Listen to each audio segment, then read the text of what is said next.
चलो hello everyone, आगे proceed करते हैं हम लोग। नेक्स्ट टॉपिक हमारा है sources of history. Page number 124 के ऊपर ये वाली चीज गिवन है। हिस्ट्री को रिकंस्ट्रक्ट करने के लिए, स्पेशली एंशिएंट हिस्ट्री को रिकंस्ट्रक्ट करने के लिए, किसी भी तरह की हिस्ट्री वैसे आप बोल सकते हो, लेकिन जर्नली अगर मैं बोलूँ सारी क्लासिफिकेशन हटाओ, हिस्ट्री को रिकंस्ट्रक्ट करने के लिए हमारे पास दो प्रकार के सोर्सेज होते हैं। मेजर क्लासिफिकेशन दो कैटेगरीज में होती है। एक होते हैं आर्कियोलॉजिकल सोर्सेज, दूसरे होते हैं लिटरेरी सोर्सेज। सबसे पहले अगर हम लोग नजर मारे आर्कियोलॉजिकल सोर्सेज के ऊपर, तो हमारे पास चार कैटेगरी इसके अंदर भी आती है। Number 1 coins, number 2 inscriptions, number 3 monuments और नंबर 4 आर्टिफैक्ट्स। ठीक है, कॉइन्स तो चलो एक अलग ही टॉपिक, हम लोग पढ़ेंगे इसको। नितिन सिंघानी के आर्ट एंड कल्चर में दे भी तक रखा है न्यूमिस्मेटिक्स एंड कॉइन्स का एक पूरा चैप्टर, हम देखेंगे इसको। इंस्क्रिप्शंस की अगर शॉर्ट में यहां पर बात करें तो rock addicts, temple wall inscriptions और मेटल पिलर। ठीक है, जैसे अशोकन पिलर जो होते हैं बड़े सारे, temple wall inscription south India में ज्यादातर यूज होते थे। रॉक एडिक्ट्स जो यहाँ पर आपकी फोटो दिख रही है जिसमें आप यहाँ पर बता सकते हो, आई थिंक ये ओडिशा का ही फिगर है, आप बता सकते हो क्या ये क्या है? थोड़ा सा जूम करूं मैं, रुकना। ये अशोका के टाइम पे ये क्रिएट हुआ था। क्या है ये? नहीं, इसका एक इसको भी एक इंस्क्रिप्शन ही बोलते हैं, तो ये रॉक एडिक्ट क्या बोलते हैं इसको? कशिश क्या बोलते हैं इस एलिफेंट को? देवजोत, एनीवन, कोई भी ट्राई कर लो, कोई भी ट्राई कर लो। इसको बोलते हैं दोस्तों, याद रखना, हम पढ़ेंगे। कशिश आवाज आ रही है आपको? आप हो प्रेजेंट? देवजोत ठीक है। देवजोत फिर सर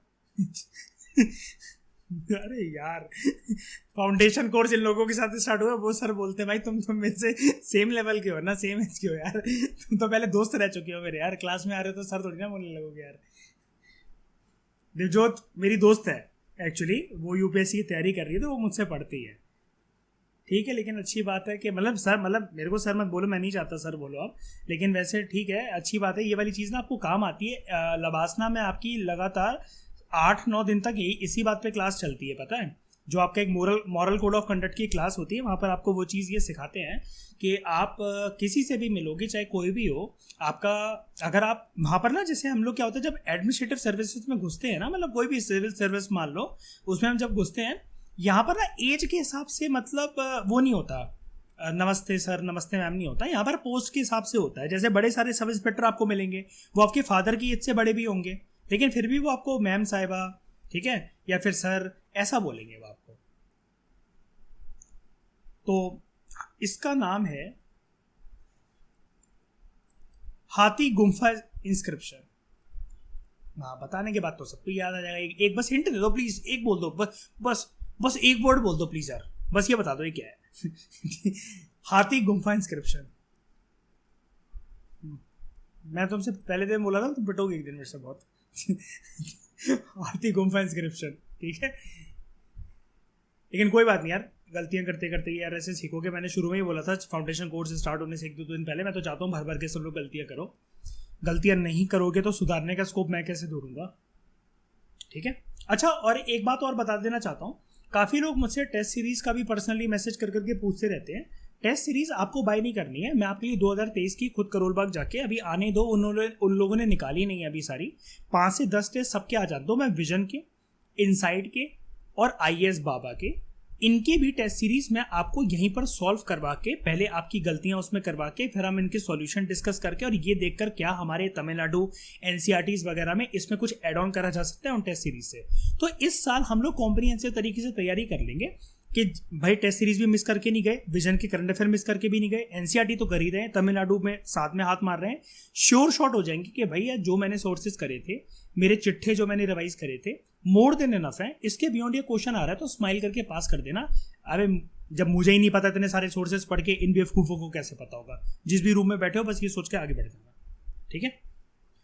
वो मैं करवा दूंगा, मैं लेकर आऊंगा, किसी को कुछ करना नहीं। और जैसे मैं सबकी PDF देता हूँ, वो जब जैसे तुम लोग टेस्ट कर लोगे 100 क्वेश्चंस का, कोई चीज़ कंप्लीट हुई, इनसाइड का टेस्ट आया, इनसाइड जैसे अब तमिलनाडु वगैरह से टेस्ट बनाने लगा है, उसके 2 तरह की टेस्ट सीरीज निकलती है, सब्जेक्ट वाइज और टेक्स्ट बुक वाइज। लगातार 2 साल से वो ऐसे कर रहा है, अगर तुम्हें पता हो तो वो ना टेक्स्ट बुक वाइज जब वो टेस्ट सीरीज निकालता है तो वो क्या करता है, कहता है सिलेबस में 6 से लेकर 6th क्लास की हिस्ट्री ज्योग्राफी और सिविक्स का टेस्ट है, तो वो कहता है एनसीईआरटी प्लस तमिलनाडु से इसका टेस्ट है, और प्लस 1 जून से लेकर 18 जून तक के करंट अफेयर, ऐसे करके टेस्ट में सिलेबस देता है वो। तो जब हम पढ़ लेंगे इतना वो करके, तो मैं तुम्हें वो टेस्ट दे दिया करूंगा सेट का करने को, मैं भी उसी टाइम पे कर लिया करूंगा, तब तक नहीं भेजूंगा। जितने जिसके मार्क्स आएंगे मुझे बताना, हम फिर उसी के सॉल्यूशंस को डिस्कस कर लिया करेंगे। वो सॉल्यूशंस, वो क्वेश्चंस जो कि हमने नहीं पढ़ रखे होंगे, मतलब जो हमारी एनसीईआरटी में नहीं होंगे, जो क्विकली दे रखे होंगे, मैं बताऊंगा देखो ये कर रखा था, इसने सॉल्यूशन के अंदर एक एक्स्ट्रा फैक्ट दे रखा है, ये वहां पर जाके अपनी एनसीईआरटी के अंदर एक स्टिकी नोट लगाकर या फिर साइड में चिट्ठा कोई ऐड करके ये ऐड कर लो, ये फैक्ट जब रिविजन करोगे तो काम आ जाएगा। ठीक है, ये स्ट्रैटेजी ठीक है। ऐसे करके ना तुम्हें खरीदने पड़ेंगे, ना तुम पहले से प्रिपेयर हो पाओगे, और ऑन द स्पॉट जैसे टेस्ट करोगे मेरा कंटेंट प्रिपेयर करने के बाद, तो गलतियां भी करते जाओगे और higher level of elimination skill धीरे धीरे करके डेवलप भी होती जाएगी। बताओ ठीक है। 3 इंस्टीट्यूट उठा लेंगे, 4 टेस्ट सीरीज होती है उनकी, मतलब विजन का एक निकलता है, आईएएस बाबा का एक निकलता है, इनसाइट्स के 2 तरीके के निकलते हैं। इतना काफी है, इससे ज्यादा करेंगे तो टाइम नहीं है हमारे पास। ठीक है, इतना काफी है। हाँ बहुत हो जाती है। अब कितने, मतलब काइंड ऑफ हमारे 2,500 3,000 4,000 क्वेश्चन प्रैक्टिस हो जाएंगे, बस इतना देख लेंगे। कोई ऑनलाइन बाकी ये RTM, static quiz, Insta quiz, editorial quiz जो आता है जितना, ये नहीं देखेंगे। इसके अलावा मेंस की तैयारी हमारी विजन आईएएस के करंट अफेयर से प्लस ओनली आईएएस के एडिटोरियल से चलती रहेगी। बस करंट अफेयर की इतनी औकात है, इतनी रखेंगे बस उसको। फंसा तो ठीक है, वरना कोई बात नहीं, 2-2.5 साल वालों को पढ़ने दो, 4 क्वेश्चन में एक्स्ट्रा कर लेंगे। फिर वो बेवकूफ ये भी तो नहीं कर पाएंगे, एंशिएंट मेडिवल के क्वेश्चन करके दिखा दो, वो हम कर लेंगे। मेंस में कर लेंगे ना, मेंस में भी तो ये वाली बात है, 15-15 नंबर की लीड ले लेंगे, ऐसे 2 क्वेश्चन भी फंस गए, हमारा काम हो गया। इकोनॉमिक्स के सोर्सेज में आज तक बच्चों को कंफ्यूजन रहती है, नितिन सिंघानिया के अलावा। लास्ट में बस बजट निकलेगा, बार बार बजट को रिवाइज करवा दूंगा, एक बार बस आराम से 1 या 2 बार इकोनॉमिक्स सर्वे पढ़ लेंगे बस, और जो विजन की समरी निकलती है। और ऑनलाइन जो बच्चे होंगे वो विजन के मतलब समरी सेशंस देख लेना, वो मैं भी देखता हूँ, जो वो लोग करवाते हैं 6 दिन करवाते हैं। जो दिल्ली में होगा तो वो मेरे साथ चल लेना करोड़ बाग, मैं वहाँ पर ऑफलाइन अटेंड करता ही हूँ मैं क्लासेस वहाँ पर जाके। ठीक है, सही है स्ट्रैटेजी, सिंपल। ठीक है, आगे बात करते हैं। तो क्या है, इंस्क्रिप्शन हो गया। मॉन्यूमेंट्स में palaces, fort, temples, stupa, monasteries. अच्छा, ये पूरा का पूरा ना सोर्सेज ऑफ हिस्ट्री के ऊपर ना यूपी पीसीएस में क्वेश्चन आ सकता है मेंस के अंदर। ठीक है, आप डिट्टो ये चीज चमका के आ जाना वहां पर, सेम जो चीज ये बन रखी है ऐसी कर करके बना, डायग्राम नहीं बनाने ऑब्वियसली, ऐसी नाम लिखकर आ जाना, मतलब मैं ये कह रहा हूँ। ठीक है, तो पैलेसेस में थिरुमलाई नयकार महल, मुझे इसकी लोकेशन बताना नेक्स्ट क्लास के अंदर। ठीक है, वेलोर का फोर्ट है ये, थंजावुर का टेम्पल, सांची स्तूपा ये तो पता ही है सबको, मध्य प्रदेश। ठीक है, और तबांग मोनेस्ट्री ये कहाँ पर है। एक थिरुमलाई नयकार महल और तबांग मोनेस्ट्री की लोकेशन मुझे बता देना। वैसे अगर किसी को ना पता हो तो वेलोर और थंजावुर की भी ढूंढ लेना, सांची की। ये तुम्हारा काम है, मतलब प्लेसेस लिखकर ये मुझे आप भेजोगे सब लोग, और जल्दी आ जाने चाहिए। जैसे बिस्मे और अंकिता आप लोग जल्दी भेज देते हो, तो कोशिश ये करना कि क्लास के बाद इमीडिएटली इनको ढूंढ के भेज दो, उसके बाद रिलैक्स होना। ठीक है, उसके बाद आर्टिफैक्ट्स, पॉटरीज, ठीक है, टॉयज, कुछ टूल्स और कुछ ऑर्नामेंट्स। ये हो गया पूरा का पूरा आर्कियोलॉजिकल सोर्सेज। लिटरेरी सोर्सेज क्या? अच्छा, लिटरेरी का मतलब क्या होता है अनुज एनी आइडिया के लिटरेरी का मतलब क्या होता है? या अमित आप बताओ लिटरेरी का मतलब क्या होता है?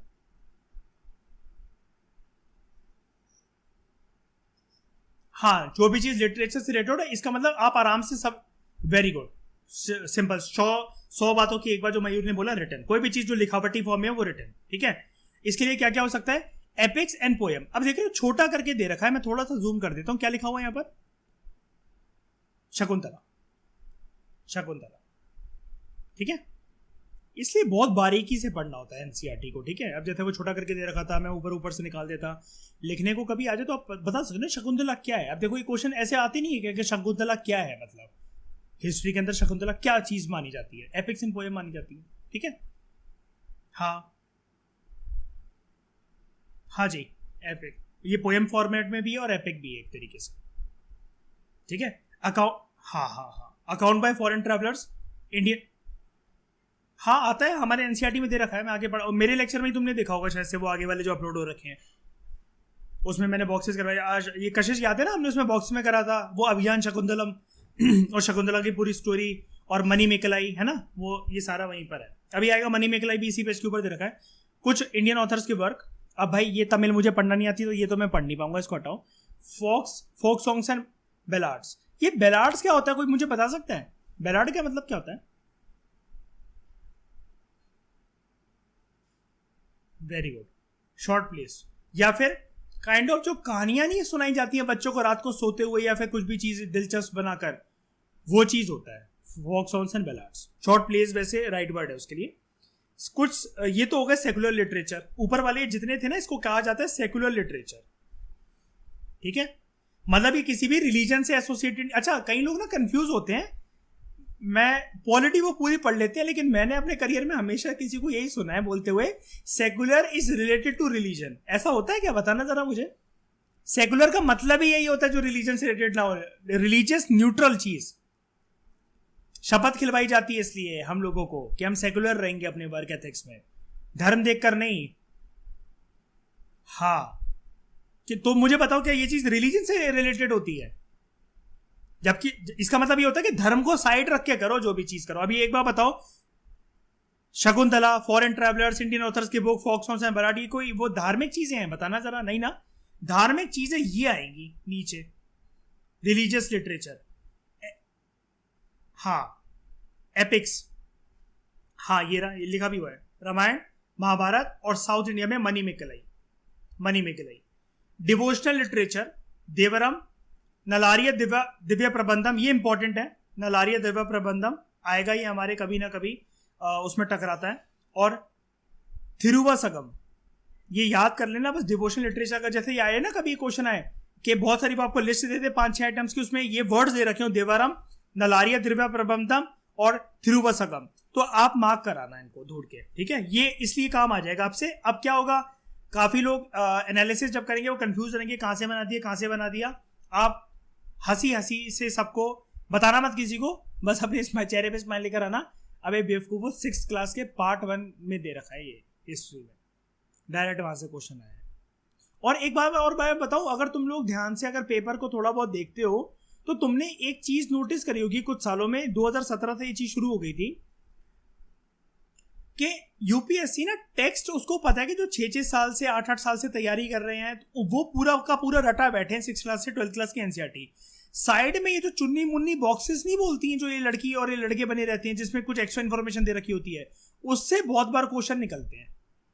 जैसे किसी में भी जैसे मैं एक बात बताता हूँ, 12th क्लास में विजयनगर एम्पायर के चैप्टर में जितनी इंफॉर्मेशन है यूपीएससी ने 2000 आई थिंक 19 में, हाँ 19 में ऐसा कुछ, मतलब उसने वो नहीं पूछा कि जो पूरे विजयनगर एम्पायर में, उसने वो पूछा उसके मतलब उसके बियॉन्ड जाकर 2018 या 19 की बात है ऐसी। कौन सा? कल्याण मंडप क्वेश्चन था, कल्याण मंडप, कि ये कौन से एम्पायर से एसोसिएटेड है, कल्याण मंडप, ठीक है? ये विजयनगर एम्पायर से एसोसिएटेड है। ऐसी उसने ना 2020 में कोट एंड कोट करके एक वो पूछा कि एक कोट पूछा, अगर मैं मेरे रिलीजन की रिस्पेक्ट करता हूं और दूसरे रिलीजन का अनादर करता हूं तो इसका मतलब मैं अपने रिलीजन को भी डिसरिस्पेक्ट कर रहा हूं। कशिश दिवजोत दिखाई थी कि नहीं दिखाई थी 6th क्लास की एनसीईआरटी जो हमारी हिस्ट्री की है, डायरेक्ट वो बैक जब पूरा चैप्टर खत्म हो जाता है, जब वो क्वेश्चंस पूछता है एनसीईआरटी, वहां पर ये लाइन दे रखी है, ये किसने कहा? अशोका ने कहा था। और ऑप्शंस इतने क्लोज थे, मैं खुद अकबर मार्क कर आ गया था। उस साल एनसीईआरटी की अहमियत समझ में आई थी और अच्छे से। ये अशोका ने कहा था कि अगर तुम दूसरों के रिलीजन का अनादर करते हो तो उसका मतलब तुम अपने रिलीजन का भी अनादर कर रहे हो, क्योंकि धर्म सबके लिए एक ही है। उस धर्म के देवी या देवता को पूछने वाले का रूप स्वरूप अलग अलग है। बस 6th क्लास की एनसीईआरटी में डायरेक्टली वहां से वो लाइन दे रखी है। विजन वालों एनालिसिस नहीं कर पाए, कहते this question was supposed to be left, it is out of the मतलब कंटेम्प्रेरी सोर्सेस। एनालिसिस इसलिए कोई मत देखना कभी भी। और यार एक और चीज, जितने सोशल मीडिया प्लेटफॉर्म यूज करते हो, एक साल के लिए उसको साइलेंट कर दो। साइलेंट इन द सेंस में अनइंस्टॉल करने के लिए नहीं कह रहा हूं, उसका एक फिक्स टाइम बना लो। ये हैबिट नहीं सुधारोगे तो जिंदगी भर मोबाइल की और स्क्रीन के और सोशल मीडिया के गुलाम रहोगे। मैं शुरू से बोलता चला रहा हूं, माइंड डस्टबिन है, उसके अंदर कचरा मत भरना। अच्छी चीजें भर के भी डस्टबिन को भी एक फ्लावर पॉट के अंदर कन्वर्ट करा जा सकता है, ठीक है? वो काम मत करना। हमारे पास इतना टाइम नहीं है। तुम्हारे पास सिर्फ टाइम नहाने का, वॉशरूम जाने का और खाना खाने का एक्स्ट्रा होना चाहिए। और अगर बहुत ही ज्यादा शाम को टाइम स्पेंड करना है, तो एक चाय कॉफ़ी कुछ भी पी के थोड़े बहुत गाने सुन सकते हो 45 मिनट्स, और एक्सरसाइज ज़रूर करा करो। वैसे कुछ करो चाहे ना करो, बॉडी से पसीना निकालना ज़रूरी है, क्योंकि पसीना निकालने से क्या होता है, हैप्पी हार्मोन्स रिलीज होते हैं। तो ये पढ़ाई फ्रस्ट्रेटिंग नहीं लगेगी। शुरू में बहुत लोग अपना ऐसे स्टार्ट करते हैं तैयारी, ये ऐसे नहीं करनी चाहिए कभी भी तैयारी, ये वो टॉप पे लेकर जाते हैं अपना मोटिवेशन, उसके बाद फिर बस ये ऐसे ऐसे ऐसे ऐसे करके होता रहता है, और फाइनली निराशा। यहां से मैं ये मानता हूं कि ऐसे ऐसे करके साइकिल चलनी चाहिए। टेस्ट हुआ, ऊपर जाओ, इसको फिर यहीं पर मेंटेन करके रखो, फिर ऊपर लेकर जाओ, इसको यहां पर मेंटेन करके रखो, बीच में नीचे भी लेकर आओ अपनी साइकिल को, लेकिन यहां पर निराश मत हो, ठीक है। उसके बाद यहां से अपनी गलतियां सुधारो, फिर ऊपर जाओ, फिर गलतियां सुधारो, फिर और ऊपर निकाल दो उसको जाकर। ऐसे चलना चाहिए ग्राफ, ठीक है। तो डीमोटिवेट होना भी कोई वो बुरी बात नहीं है, ऑब्वियस ही बात है। अब मैं जिसका टेस्ट लूंगा, तो जितने तुम लोग यहां पर बैठे हो, तुम में से ही है वो जन, जो तुम में से कोई फर्स्ट आ जाएगा और तुम में से कोई लास्ट आएगा, जिसको मैं रगड़ दूंगा अच्छी तरीके से। लगातार जो 3 बार तक लास्ट आए, अपने आप ग्रुप एग्जिट कर देना, ठीक है। मेरे कहने का वेट मत करना, क्योंकि टेस्ट सबके लिए सेम है, सोर्स सबके लिए सेम है, पढ़ा सबको सेम रहा हूं। हैबिट ना सुधार पाए। और राजेंद्र, मुझे आवाज आ रही है मेरी? सुन पा रहे हो मुझे?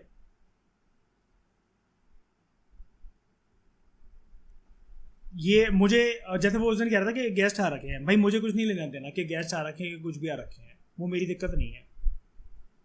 मेरे से पूछकर नहीं आया आपके घर में गेस्ट, वो आपको संभालनी है सारी चीजें। रीजंस नहीं होते भाई, एक साल के लिए रीजन दोगे तो रीजन ही देते रह जाओगे फिर सबको यार। रिजल्ट आता है फिर मुंह तो सब लोग खोल लेते हैं। इनवाइट ही क्यों करते हो घर में लोगों को एक साल के लिए? मना कर दो ना, बिगाड़ लो ना रिश्ते अपने। ये वही लोग तो होते हैं जो तुम्हें पूरे साल बदनाम करते रहते हैं, ये करते रहते हैं, और अरे उनकी लड़की तो कब से लगी हुई है, हुआ ही नहीं उसका। तो ये रिश्तेदार सबसे हरामखोर आदमी होते हैं, इनसे दूर रहा करो। एक टॉक्सिक रिलेशनशिप से भी ज्यादा हरामखोर आदमी होते हैं, इनको मत इन्वाइट करा करो बिल्कुल भी। अच्छा बन बन के नकाब लगा रखा होता है ना हरामजादों ने, बिल्कुल दूर रखा करो उनको। तो अ माइटी एम्परर अशोका, ये हो गया ना पूरा ऊपर वाला, ठीक है। बड़ा फेमस जो एशियंट इंडिया का जो रूलर रह चुका है, वो रह चुका है अशोका। इस पीरियड के टाइम पे ही, अशोका के टाइम पे ही बुद्धिज्म जो था वो कंट्री के अलग अलग पार्ट्स में स्प्रेड हुआ। इतना स्प्रेड हुआ कि वो पूरे एशिया में पॉपुलर बन गया, ठीक है। तो पूरे एशिया में किसके रेन, अच्छा एक वर्ड होता है रेन, क्या मतलब होता है इसका? रेन का बोलते हम लोग रेन है, बारिश नहीं है, लेकिन ये लिखा तो अलग है ना स्पेलिंग। रेन का मतलब क्या होता है? क्या मतलब होता है इसका? पर्टिकुलर पीरियड या फिर रूलिंग टाइम पीरियड, ठीक है।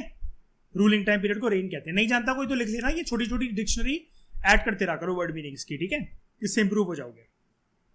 तो अशोका के रेन के टाइम पे अगर एक क्वेश्चन आ जाए कि मतलब अशोका के, सॉरी, ये अगर क्वेश्चन आ जाए कि किसके रेन के टाइम पर, किसके रूलिंग पीरियड के टाइम पर बुद्धिज्म सबसे ज्यादा स्प्रेड हुआ और एशिया के विभिन्न कोनों में फैल गया, तो वो था अशोका। अशोका जैसे क्या था, ये शुरू में मैं इसके बारे में बहुत डिटेल में पढ़ाऊंगा, बहुत interesting character, one of my favourite warriors in ancient history, क्योंकि इसकी जो ट्रांसफॉर्मेशन है ना, वो उसी तरीके से ट्रांसफॉर्मेशन है जैसे हम पिक्चरों में देखते हैं ना, कि इतना कोई फ्लिप कैसे मार सकता है 180 डिग्री, इतना ज्यादा तो कोई चेंज नहीं हो सकता। जैसे हम किसी को बोलते रहते हैं यार, रियल वर्ल्ड में तो ऐसे लोग देखने को मिलते ही नहीं आजकल, कि जिसको प्यार देते रहो यार, ये एक दिन चेंज होगा, ये एक दिन चेंज होगी, एक दिन चेंज होगा, वो बरसों बीत जाते, कल में सफेद हो जाती है, लेकिन ऐसा नहीं होता। लेकिन अशोका ने ये वाली चीज हिस्ट्री में करके दिखाई। कलिंगा युद्ध से पहले भाई साहब के ऊपर बहुत सारी मतलब ग्रंथ हैं, बहुत अलग अलग बातें करी जाती हैं कि इसके पापा ने बड़ी सारी शादियां करी थी, इसके 99 भाई थे, इसने एक ही रात में उसका कत्ल करके गद्दी पे बैठा था। ये भी बात को कई सारे हिस्टोरियंस मानते हैं, लेकिन मोस्ट प्रोमिनेंट आर्ग्यूमेंट जो है और जो कि हिस्टोरिकल फैक्ट है, कलिंग युद्ध लड़ते लड़ते मतलब बहुत क्रूएल था उस टाइम पर। जैसे कलिंगा का वॉर, अच्छा वेयर इज कलिंगा? वैसे कलिंगा वॉर कर रहा हूं मैं, कलिंगा है कहां पर?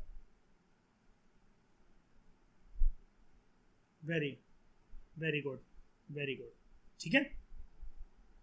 कौन कह रहा गुजरात में? उड़ीसा, ठीक है। तो उड़ीसा में है। कलिंगा युद्ध के टाइम पर ये बड़ा ज़्यादा क्रूएल था इसने, लेकिन ये देखा जब मैंने इतने सारे बच्चों को अनाथ कर दिया, इतनी सारी औरतों को मैंने विधवा कर दिया, इसने तलवार वहीं पर छोड़ दी और इसने फिर सोचा कि मैं आज के बाद कभी युद्ध नहीं लड़ूंगा, और बाद में मतलब बस इसका पूरा हृदय परिवर्तन हो गया एक तरीके से। तो Ashoka gave a war after seeing बहुत सारे लोगों की जो डेथ हो गई तड़प तड़प के कलिंगा युद्ध में। उसने उसके बाद बुद्धिज्म को अडॉप्ट करा और अपनी पूरी जिंदगी सिर्फ एक ही मैसेज को लोगों को समझाने में और बिताने में मतलब गुजारी कि पीस और धर्म ही सब कुछ है एक इंसान की जिंदगी में। तो इसने जो जनता की भलाई के लिए जो काम करा वो आज भी बहुत अतुलनीय माना जाता है काफी ज्यादा।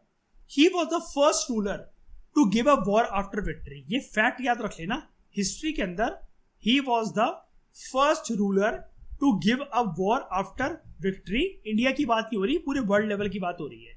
इसके अलावा यार आज भी देखो कुत्तों को मारने या जानवरों को मारने या फिर ह्यूमन क्रूएलिटी के ऊपर कितनी सारी चीजें आती हैं।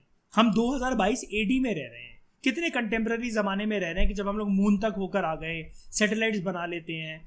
एक मैसेज मुझे किसी को भेजना है, अपना विचार भेजना है तो मैं व्हाट्सएप का इस्तेमाल करता हूँ, लेकिन हम छोटी छोटी चीज़ों के बारे में सोचते नहीं है। इंसान इंसान के बारे में नहीं सोचता तो जानवर के बारे में इतना क्या सोचेगा। लेकिन he was the first to build hospitals for animals. जानवरों के लिए हॉस्पिटल बनाया। अब आप कहोगे इसमें क्या बड़ी बात है। टाइम पीरियड थोड़ा सा सोच के देखो, दिल में थोड़ा सा लगाव लगा के देखो इस रूलर के प्रति। एंशिएंट टाइम पीरियड चल रहा है दोस्तों, BC का टाइम पीरियड चल रहा है, तब ये काम कर रहा है वाला। He was the first to lay roads. धर्म चक्र जिसको हम यूज करते हैं अपने इंडियन नेशनल फ्लैग में, जिसमें बीच में वॉलेट कलर का एक चक्र बनाया जाता है जिसके अंदर 24 स्पोक्स बनाए जाते हैं। स्पोक्स जानते हो ना क्या होते हैं, ये ऐसे करके जो डंडे बनाए जाते हैं इसको स्पोक्स कहते हैं, ठीक है। 24 जो स्पोक्स जो नेशनल फ्लैग में हमारे यूज करे जाते हैं वो अशोका के सारनाथ पिलर में एक मतलब डिजाइन उसने बनाई थी, उसी से इंस्पायर्ड है। तो ये क्वेश्चन आ सकता है दोस्तों, याद रखना कि बहुत बेसिक क्वेश्चन है। वैसे मैं यूपीएससी की बात नहीं कर रहा, मैं तो ओवरऑल बात कर रहा हूं। जब मैं बोलता हूं कि आ सकता है तो कहीं पर भी आ सकता है, एमपीपीएससी में आ सकता है, एसएससी में, यूपीपीएससी में, कहीं पर भी आ सकता है। सारनाथ पिलर जो था अशोका का, वहां से इंस्पायर्ड है। आप कहोगे इसमें क्या बड़ी बात है, ये तो हमें पता है यार। जब वो अशोका के बहुत सारे पिलर देगा ना, जैसे इसके 17 मेजर पिलर थे और कुछ माइनर पिलर थे, जब मैं सबके बारे में सब कुछ पढ़वाऊंगा ना पूनम दलाल दहिया के अंदर बुक के अंदर, उसके अंदर एक टेबल गिवन है अलग अलग पिलर की। अलग अलग खास बात है कि कौन से पिलर के अंदर इसने धर्म के बारे में लिखा, कौन से पिलर के अंदर इसके सेकंड वाइफ की तारीफ करी है इसने, ठीक है, अपनी पहली बीवी का जिक्र करा है इसने धम्म महामत्तास का जिक्र करा है। हर एक पिलर की खास बात है जो हम पढ़ेंगे जैसे जैसे हमारा कोर्स प्रोसीड करेगा। Even though Ashoka was great, उसकी जो ग्रेटनेस थी 20वीं शताब्दी तक अननोन थी। मटेरियल एविडेंस अशोका और मॉडर्न एम्पायर से रिलेटेड जो मिलता है हमें, वो कुछ इतिहासकारों ने ढूंढा था, जिनमें से फेमस थे William Jones, James Prinsep, Alexander Cunningham. अब अलेक्जेंडर कनिंघम का नाम आप सुनते रहते हो, विलियम जोन्स और जेम्स प्रिंसेप का नाम याद कर लेना। क्यों कर लेना नाम याद? अगर ये 2016 में मैं फाउंडेशन कोर्स आप लोगों का ले रहा होता तो मैं नहीं कहता कि इसका नाम याद कर लो, लेकिन बहुत कमाल की बात थी कि 2017 में यूपीएससी ने प्रीलिम्स में ये पूछ लिया था कि इनमें से कौन सा हिस्टोरियन है जिसने अशोका के बारे में स्टडी करी थी। ये ऑप्शन आया था जेम्स प्रिंसेप, और उसका आंसर भी यही था। अमंग्स ऑल द हिस्टोरियंस जो उसको क्वेश्चन के अंदर गिवन थे, ये आया था क्वेश्चन, ठीक है। जेम्स प्रिंसेप उसका आंसर है। इन सब में से जेम्स प्रिंसेप ने सबसे ज्यादा अच्छे एविडेंसेस ढूंढ के निकाले। मैं आपको बुरम दलाल दहिया में और ऑक्सफोर्ड की बुक में पढ़ाऊंगा इसके बारे में। और इन्होंने बताया कि अशोका कितना ग्रेट रूलर था। तो बेस्ड ऑन दीज अकाउंट्स एक और पर्सन था चार्ल्स एलन, इसने एक बुक लिखी the search for India's lost emperor. अब जैसे एमपीपीएससी जैसे पेपरों में ये आता है ना कि who wrote this book the search for India's lost emperor, वैसे तो जो बुक के बारे में जब भी किसी एग्जाम के अंदर क्वेश्चन आते हैं यूपी या फिर एमपी के, वो करंट अफेयर से ही आते हैं जनरली 90% टाइम्स, और स्टैटिक्स से आते हैं 10% टाइम्स। अब कोई ये पर्सन ही सोचेगा यार दीपांग सर के साथ मिलकर हमने तो घटना चक्र की एनसीईआरटी कवर, घटना चक्र की करंट अफेयर कंपाइलेशन कवर करी थी। उन्होंने एक दिन बुक्स करवाई थी हमें याद, 75-70 बुक्स, और किसने लिखा उसमें तो था नहीं। ये कहाँ दे रखा है एनसीईआरटी में भी, मेरा दिमाग नहीं जा रहा है। एनसीईआरटी वालों को नहीं पता रहेगा, ये वाली बात सिर्फ तुम्हें पता रहेगी। तमिलनाडु में दे रखा है क्योंकि ये search for India's lost emperor book अगर ये आ जाए, ये किसके ऊपर लिखी गई है? अगर वो ऑप्शन आ जाए आपको, कृष्णदेव राय ऑफ विजयनगर एम्पायर, अकबर के ऊपर लिखी गई है, अशोका के ऊपर लिखी गई है, या फिर किसी के ऊपर भी आ जाए तो आंसर इसका ये होगा the search for India's lost emperor Ashok के ऊपर लिखी गई है। ठीक है, अभी आपको ये सब चीज़ें ईजी लगेंगी, लेकिन दोस्तों सच बताऊं, जब ऑप्शंस आते हैं पेपर के अंदर तो हालत खराब हो जाती है, क्योंकि ऑप्शंस बहुत क्लोज होते हैं और हमारे पास प्रेशर होता है, क्योंकि हमारे पास टाइम ड्यूरेशन कम रहती है। इसलिए मैं पहले से आपसे कह रहा हूँ कि नॉलेज को कंठस्थ करके जाओ शुरू में, इसलिए मैं आपके एमसीक्यू वाले टेस्ट नहीं ले रहा। आंसर जब सामने होता है तो दिमाग ज्यादा कंफ्यूज होता है। फिल इन द ब्लैंक्स में मैं तो आपको चॉइस दूंगा ही नहीं ना, ट्रू और फॉल्स में मैं तो आपको चॉइस दूंगा ही नहीं, या ऑल और नन के ऊपर वो काम करेगा। आंसर पता होगा तभी लिख पाओगे, वरना जीरो ही मिलेगा।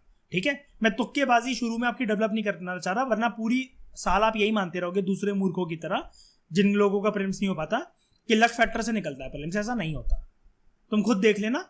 हमारे कोर्स में से अगर जो मेरे अकॉर्डिंग चलेगा उसका बहुत आसानी से प्रीलिम्स निकलेगा, और उसके बाद तो जिंदगी भर तुम हर किसी को गाइड करते रहोगे कि यूपीएससी की तैयारी कैसे करो, एटलीस्ट प्रीलिम्स निकालने के लिए तैयारी कैसे करो।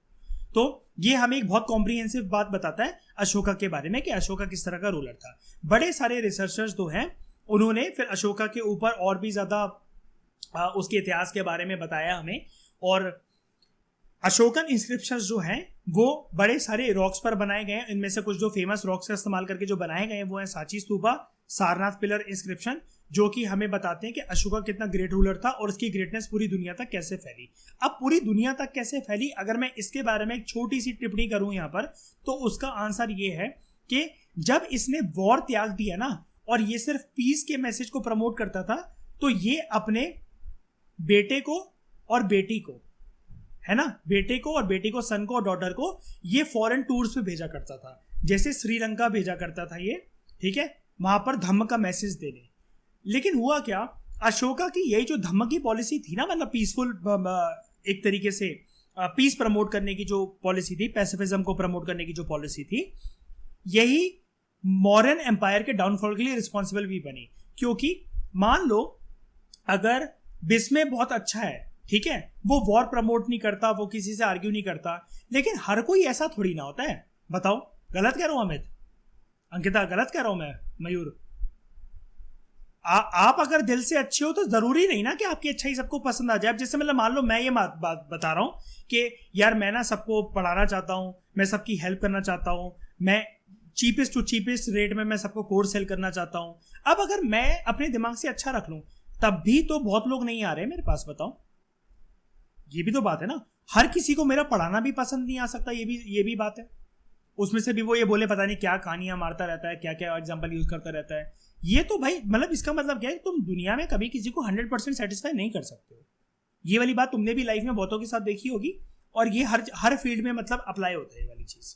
ठीक है, तो इतनी बात मतलब आप लोगों को आई थिंक इसकी समझ में आ गई होगी कि ये जो इसकी जो वर्ल्ड को ग्रेटनेस पता लगी वो ऐसे पता लगी क्योंकि ये धम्म महामतास के ऑफिशियल्स खुद भी फॉरेन टूर्स पर अपने बेटे को और अपनी बेटी को भेजता था। बेटे और बेटी के नाम मैं आपको बता दूंगा आने वाली क्लासेस के अंदर।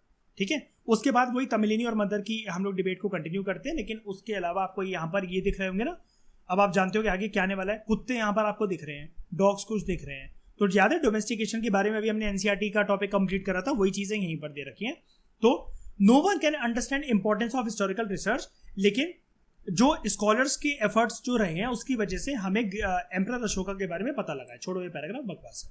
तो आगे बात करते हैं। अब मम्मी तमिलिनी से पूछ रही है इसकी मम्मी कि प्रोटो हिस्ट्री क्या होता है। तो देख लो दोस्तों, तीनों चीजें यहाँ पर कवर हो गई, इसलिए मैं इनकी डिबेट आपको पढ़वाना चाह रहा था। हिस्ट्री का एक बॉक्स हमने कवर करा कल, उसके बाद हमने प्री हिस्ट्री के बारे में कवर करा, अब ये बात आ रही है प्रोटो हिस्ट्री की।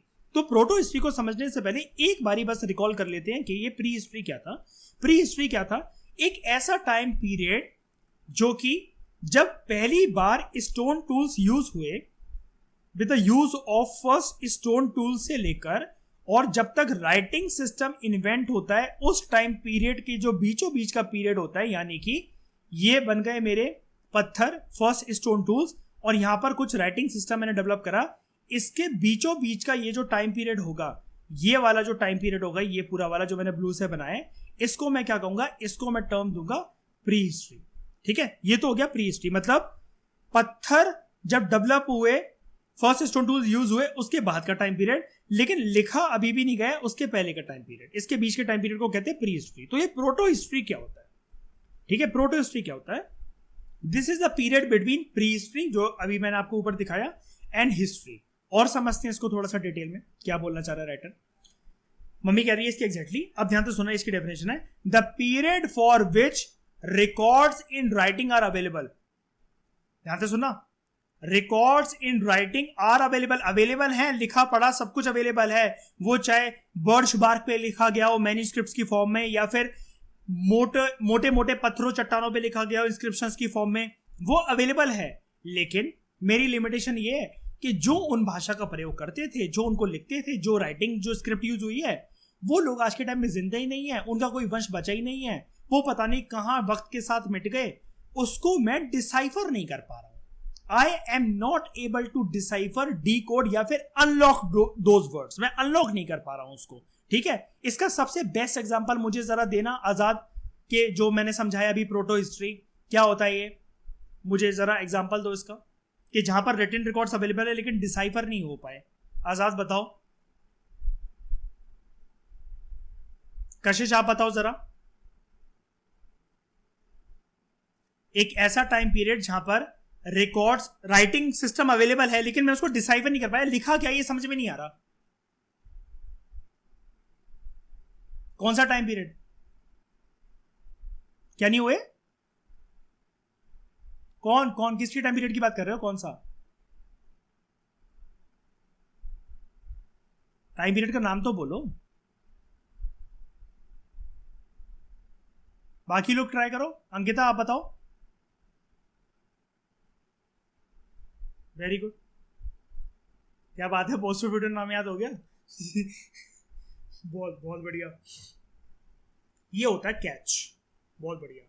मयूर को जॉब की वजह से टाइम नहीं मिल पा रहा, मयूर वरना इस रेस में सबसे आगे ही है, लेकिन वो ऐसा आगे लीड बना लेता कि कोई उसको हरा नहीं पाता, लेकिन उसके बाद भी जो वो एक्टिवनेस बरकरार रखता है वो बहुत अच्छी बात है, सही है। तो today we are leading a safe life with all the modern equipments, ठीक है, बट हमारे एंसेस्टर्स जो थे इस तरह के सेफ एनवायरनमेंट में नहीं रहते थे।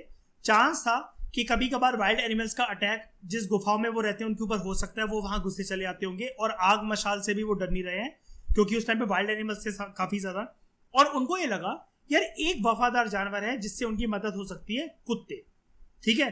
तो डॉग्स को, कुत्तों को रखकर उन्होंने सोचा कि बड़े सारे डेंजरस एनिमल से या तो प्रोटेक्शन मिल सकती है, कुत्ते भौंक भौंक के उनको भगा देंगे, और उस टाइम पे साइज भी इनका बड़ा हुआ करता था, थोड़े खुकार से रहते थे, और याद है ना डोमेस्टिकेशन करते ही फिर इनके अंदर चेंजेस आते हैं, इवोल्यूशनरी चेंजेस। हमने टीथ का एग्जांपल डिस्कस करा था ना, टीथ का एग्जांपल डिस्कस करा था ना, उस एग्जांपल को एक चीज याद रखना, जो हम लोग डार्विनिज्म की थ्योरी करेंगे ना कि इवोल्यूशन के बाद क्या क्या फिजिकल कैरेक्टरिस्टिक्स में चेंजेस आते हैं, तो आप टीथ के एग्जांपल यूज कर सकते हो कि जानवरों के टीथ को आप कंपेयर करके देखो, मतलब आप लिख सकते हो आंसर, ये इंटरव्यूअर से बोल सकते हो कि उनके एग्जांपल्स को आप उनके साइंटिफिक एविडेंसेस को आप कलेक्ट करके देखो कि सर या मैम अगर आप किसी वाइल्ड एनिमल के टीथ को कंपेयर करके देखो और ऐसा एनिमल जिसको आपने डोमेस्टिकेट कराओ, तो उनके शेप एंड साइज में आपको फर्क देखने को मिलेगा, ठीक है। अच्छा मुझे एक बात बताओ, डोमेस्टिकेटेड का साइज कैसा रहता है कशिश, बड़ा के छोटा? छोटा, ठीक है, रिफाइंड होता है क्योंकि वो काफी ज्यादा, तो इनको लगा डॉग काफी बढ़िया एनिमल है और स्निफिंग स्किल की वजह से वो चौकन्ना कर देगा, एटलीस्ट अगर डरा के भगा नहीं पा रहा है तो हम लोग तो बच जाएंगे। तो इन्होंने डॉग्स को डोमेस्टिकेट करना स्टार्ट करा अपनी प्रोटेक्शन के लिए और हंटिंग एक्टिविटीज के लिए भी, क्योंकि स्निफिंग स्पेल कैसे, डॉग जो है ना वो निशान पता लगा लेगा किसी जानवर के कि यहाँ पर इसके फुटप्रिंट्स है, ये यहाँ से यहाँ तक गया है ये जानवर, और ये जानवर अब ये यहाँ पर खड़ा हुआ है, अब इसको मारना है, ठीक है। तो for this we also know how inscriptions, monuments, copper plates, foreign travellers का अकाउंट्स, ठीक है, फोक टेल्स, ये एक वाइटल रोल प्ले करते हैं हिस्ट्री को रिकंस्ट्रक्ट करने में, ठीक है। ये सारी चीजें जो कि हमने ऊपर वो पढ़ा, और क्या है, तो वो कहता है ठीक है मम्मी मैं समझ गई, मम्मी कहती चल भाग, ठीक है। तो धम्म एक प्राकृत वर्ड है, ध्यान से सुनना, धर्म और धम्म के बीच में मैं फर्क समझा रहा हूं क्योंकि काफी लोग कंफ्यूज रहते भी हैं, पूछते रहते हैं वो कि ये धर्म और धम्म के बीच में फर्क क्या होता है। कुछ नहीं होता, धम्म एक प्राकृत वर्ड है फॉर द संस्कृत वर्ड धर्म, समझ गए ना, मतलब संस्कृत में जिसको धर्म बोला जाता है, जिसका मतलब होता है रिलीजियस ड्यूटी, उसी को आप प्राकृत लैंग्वेज के अंदर धम्म कह लो, बस। डिफरेंस क्या है यहाँ पर, क्या की डिफरेंस देखने को मिला, ये प्राकृत के अंदर, ये प्राकृत, ये संस्कृत के अंदर। संस्कृत के अंदर कौन सा वाला, ब्लू से बना देता हूं उसको, संस्कृत धर्म और प्राकृत से धम्म। समझ गए? दोनों का मतलब क्या होता है, मीनिंग क्या है? मीनिंग है रिलीजियस ड्यूटी। ठीक है, यहां पर फिर ये समरी भी दे रखी होती है, जैसे स्पेक्ट्रम में समरी दे रखी होती है ना, तो इंपॉर्टेंट चीजों की समरी दे रखी होती है। Lifestyle of pre historic people समझी जा सकती है from various sources, stone tools, rock paintings, fossils. अच्छा, ये फॉसल्स क्या होता है? What do you mean by fossils? बचपन में पढ़ते होगे, क्या होता है?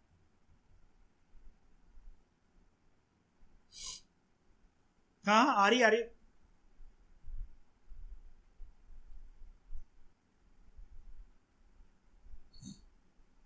ठीक है, फॉसल्स लेकिन होते किसके हैं, किसके फॉसल्स हो सकते हैं? ये फॉसल नहीं होता, ये फॉसल नहीं होता, नहीं। हाँ, organic matter, very good. Forest based भी बेस्ट एग्जांपल है। और क्या फॉसल सिर्फ जमीन पे पाए जा सकते हैं देवजोत, या फिर समुद्र के अंदर भी? कैसे कैसे वहां कैसे बन जाएगा? जो लोग नहीं जानते हैं कोई बात नहीं, सबने सही बोला जिन्होंने बोला, लेकिन जिन लोगों ने नहीं बोला और जो रिकॉर्डिंग सुन रहे हैं, एक बात समझ जाओ, तुम्हें इसका आंसर किसी को एक्सप्लेन कैसे करना होता है। फॉसल सिंपली आप ये बोलो, कोई भी जो लिविंग प्राणी इस अर्थ पे रह रहा था, चाहे वो लैंड के ऊपर कोई एनिमल रह रहे थे या समुद्र में कोई वो मरीन एनिमल्स जो रह रहे थे, जब वो मर गए, उनके अवशेष, मान लो ये बहुत बड़ी सी एक फिश या वेल है, कुछ भी मान लो इसको, ठीक है, जब ये मर गई, ठीक है, तो इसके ऊपर लेयर बाय लेयर बाय बनती जाएगी। बड़े सारे सालों के बाद ये बन गया एक प्रकार से फॉसल, और इसी फॉसल से हमें फॉसल फ्यूल्स प्राप्त होते हैं। जैसे जब पूरा का पूरा फॉरेस्ट और फॉरेस्ट वेस्ट जमीन के नीचे धंस जाता है, जब वो कवर हो जाता है, मिट्टी, धूल, आंधी, तूफान, मिट्टी, धूल, आंधी, तूफान, मिट्टी, धूल, आंधी, तूफान, बनते बनते वो इतना नीचे पहुंच गया और उसके ऊपर इतना मोटा सा एक पहाड़ या कुछ भी करके, मैंने बताया था ना ज्योग्राफी में कोई भी शॉर्ट ड्यूरेशन की चीज 200-500 साल से 1000 साल से कम नहीं होती है, तो ये हजारों साल हो गए इसको। उसके बाद ये दबा दबा due to intense pressure and intense heat and pressure के चलते इसका physical and chemical composition change हो जाता है, और उसके बाद वो पूरा का पूरा जो जंगल होता है, जितनी उसमें लकड़ियां, पत्ते, जानवर, कुछ भी होता है, वो अर्थ के नीचे इतने सारे सालों में दबने की वजह से, due to intense heat and pressure की वजह से, it gets converted into some kind of fuel, just like, सबसे बेटर एग्जांपल इसका होता है कोल। ठीक है, तो डायरेक्टली अनुज कोल मत बोला करो कि कोल, ठीक है, आज के बाद मत बोलना ऐसे, कोल उससे बनता है, कोल फॉसल नहीं होता, फॉसल फ्यूल होता है, ठीक है, एंड अदर एक्सकेवेटेड मटेरियल। तो आज के बाद जब भी कोई डिफरेंस पूछे फॉसल्स और फॉसल फ्यूल्स में फर्क बता दोगे? बताओ, किसी को कोई डाउट? कि अगर चाहो तो एक बार फिर से रिपीट करना है। ठीक है, देखो यहां पर कोई बड़े सारे डॉग्स हैं, कैट है, काउ है, बफेलो है, ठीक है, और आसपास कोई पॉन्ड था, उसके अंदर छोटी छोटी फिशेस थी, ठीक है, ये पूरा का पूरा इकोसिस्टम धरती के अंदर समा गया। ये सारे लिविंग ऑर्गेनिजम्स एक टाइम पे मर गए, इनकी डेड, आसान भाषा में बोलता हूं, जब किसी लिविंग ऑर्गेनिज्म की डेड बॉडी दफन हो जाती है धरती के अंदर, या फिर लिविंग पार्ट्स तो प्लांट्स और फॉरेस्ट और ट्रीज भी माने जाते हैं, जब कोई पूरा का पूरा जंगल है, जंगल का पार्ट धरती के नीचे दफन हो जाता है, 200 साल, 50 साल, 75 साल, 150 साल, 350 साल, 500, 1000, 1500, इतने सालों में जब वो दफन रहता है, तो अर्थ के नीचे due to various geomorphic processes, geomorphic word क्या होता है आने वाली क्लासेस के अंदर बता दूंगा, due to various geomorphic processes intense heat and pressure conditions create होती हैं धरती के अंदर, यानी कि थोड़ा सा क्रस्ट के नीचे, ठीक है, मतलब क्रस्ट का ही पार्ट होता है, मतलब वो, लेकिन कुल मिलाकर 100 बातों की एक बात मैं कहूं, इंटेंस हीट एंड प्रेशर की कंडीशंस क्रिएट होती हैं, क्योंकि कुछ डेड बॉडीज अर्थ के नीचे दफन है, वो बन जाती हैं फॉसल्स। फॉसल्स जब वो बनती हैं, धीरे धीरे टाइम जैसे बीतता है ज्योग्राफी में, 200 साल 500 साल आगे टाइम पीरियड बढ़ा, तो इंटेंस हीट एंड प्रेशर के चलते जब वो फॉसल बन गई, उनके अंदर various physical and chemical compositions उन फॉसल्स के अंदर चेंज होता है, it gets converted into some kind of fossil fuels. इसलिए हम जो फ्यूल्स यूज कर रहे होते हैं, पेट्रोलियम, डीजल, इवन तुम्हें पेट्रोलियम जेली पता है ना, पेट्रोलियम जेली क्या होता है, जो वैसलीन्स हम लोग अप्लाई करते हैं, लिप बाम जिससे बनता है, ये सारी चीजें हम लोग बहुत प्राउडली यूज कर लेते हैं कि ऐसा तो नहीं है वो नहीं। अल्टीमेटली ये सारा सब कुछ ना दूसरों की लाशें यूज कर रहे हैं हम लोग अब, ठीक है, काइंड ऑफ यही का वो है चीज है, ठीक है, इतना आप समझ जाओ। आप समझ में आ गया, बताओ। तो जब पूरा का पूरा जंगल नीचे दफन होता है इंटेंस हीट एंड प्रेशर के चलते, उसका फिजिकल केमिकल कॉम्पोजिशन चेंज हुआ, 500 साल, 750 साल, 800 साल, जो मर्जी साल, अलग अलग उसको अलग अलग टाइम लग सकता है, उससे जो हमें प्राप्त होता है वो होता है कोल। अब मैं तुम्हें मजेदार बात बता देता हूँ, 8th क्लास में ये वाली चीज आएगी। तुमने वो सुना है ना, टाइप्स ऑफ कोल, ब्राउन कोल, ये ब्राउन कोल होता है, ब्राउन कोल होता है, लिग्नाइट, पीट कोल है ना, ब्यूटिमिनस कोल, ऐसा सुना है ना, क्या वैरायटी ऑफ कोल के, ये बहुत स्ट्रांग होता है, ये थोड़ा सा कच्चा कच्चा होता है, इसमें थोड़ा सा पानी होता है। अगर थोड़ा सा कोई रिकॉल कर पाओ इस चीज को कि टाइप्स ऑफ कोल, तो टॉपिक पता होगा एटलीस्ट तुम्हें कि कोल अलग अलग प्रकार के होते हैं। पता है जिनके अंदर थोड़ा सा मतलब क्या कहते हैं उसको, फुसफुसे से होते हैं ना, जो मतलब आराम से, मतलब जिनके अंदर पानी होता है, ज्यादा स्ट्रांग नहीं होते, ज्यादा देर तक जल नहीं पाते। इसका मतलब तुमने intense heat and pressure condition उसका अच्छे से होने नहीं दिया, पहले से जल्दी निकाल लिया उसको धरती से बाहर, वहां पर माइनिंग तुमने जल्दी खोद दी, कुछ और साल उसको दफन रहने देते तो वो और स्ट्रांग हो जाता। समझ गए ना यार? एक बार बताओ यार, क्रिश्चियंस के अंदर और मुसलमानों के अंदर ये प्रक्रिया होती है गाड़ने की, वो लोग जलाते नहीं है। अब मैं किसी की डेड बॉडी कल ही गाड़ कर आया, कल ही निकाल लूं मैं वो करके, ये फॉसल फ्यूल, चल इसको पेट्रोल बनाते हैं, ऐसा थोड़ी ना हो जाएगा, उसको कुछ साल गड़ा तो रहने दो, ठीक है, ये चीज होती है। तो proto history is the period between pre history and history, ठीक है। प्रोटो हिस्ट्री एक ऐसा टाइम पीरियड है जो प्री हिस्ट्री और हिस्ट्री के बीच में आता है। अर्ली ह्यूमंस डोमेस्टिकेटेड डॉग्स अपनी प्रोडक्शन के लिए, अशोका ने फॉलो करा था पीस और धर्मा का वो करके कंसेप्ट फॉलो, लेकिन धर्मा फिर भी वर्ड यूज मत करना, गलत दे रखा है यहाँ पर भाई। अशोका ने जो वर्ड यूज करा वहीं तक सीमित रहना चाहिए इसको, धर्म, ठीक है। धर्म चक्र के अंदर 24 स्पोक्स होते हैं। नेशनल फ्लैग जो हमारा लिया गया है वो इसी से वो करा गया है, सारनाथ पिलर जो है अशोका का, वहां से। वेरे सारनाथ, वेरे सारनाथ वरण, यूपी, ठीक है। उसके बाद काफी लोग मुझसे पूछ रहे थे ना कि सर डेफिनेशंस वगैरह थोड़ी सी जो हिस्ट्री की होती हैं, अलग अलग चीज़ों की होती है, समझ नहीं आती, यहाँ से पढ़ लेना ग्लॉसरी। सोर्सेज की डेफिनेशन ये, एंसेस्टर, धर्मा, मॉन्यूमेंट, इंस्क्रिप्शन, हिस्टोरियन। सोर्सेज कोई भी प्लेस, पर्सन, टेक्स्ट, ऑब्जेक्ट जहाँ से हमें कुछ डेटा ऑब्टेन हो सके। एंसेस्टर जो कि बहुत पुराने लोग रह रहे थे। धर्मा का मतलब होता है right living, right thinking, right सारी चीज़ें, राइटियसनेस।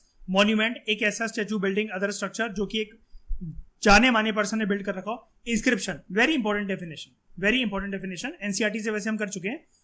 अच्छा, मैन्यूस्क्रिप्ट और इंस्क्रिप्शन के बीच में कोई फर्क बता दो तो इंस्क्रिप्शन अपने आप कवर हो जाएगा आपका। जल्दी बताओ, कोई भी बता दो, इसमें आप बताओ। मैन्यूस्क्रिप्ट की डेफिनेशन आप बताओ, अंकिता इंस्क्रिप्शन की आप बताना। हाँ, इसकी ये वाली मत बताना जो लिखी हुई है, अपने हिसाब से बताना। हाँ, इसके पहले मैन्यूस्क्रिप्ट बताओ मुझे। एग्जाम्पल, हाँ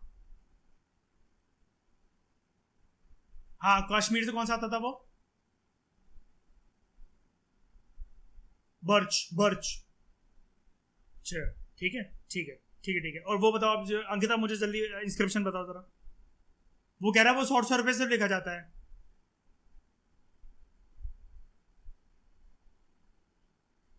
हाँ,